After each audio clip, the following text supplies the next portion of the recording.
Boss YD from GC.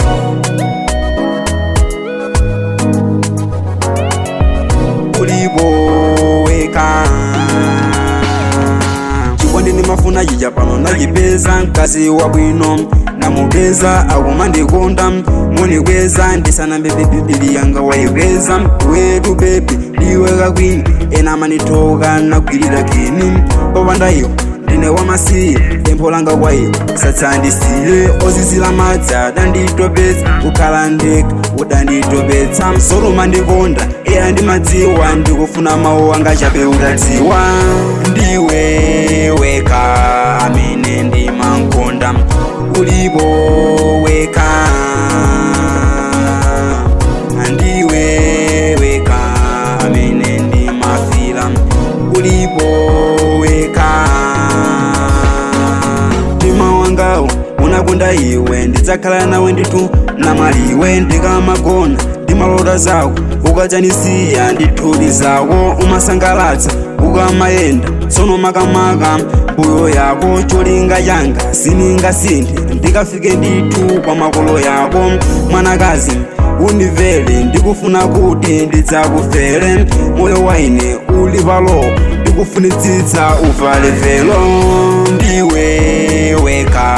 amene ndimankonda uliboweka ndiwe weka amene ndimafila uliboweka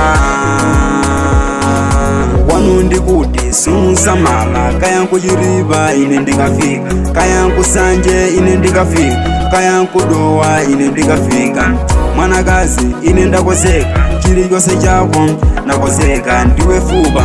la mafupa yanga ndiwe nofu wa minofu yanga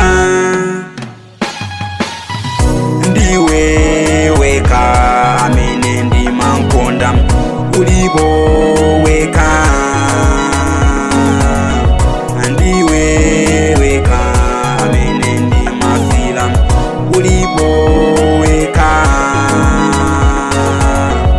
ndiwe weka amene ndimankonda uliboweka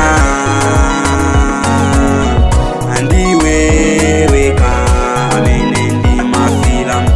uliboweka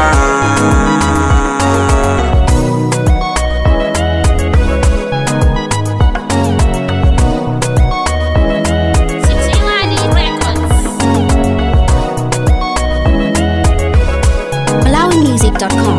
nyimbo za Malawi.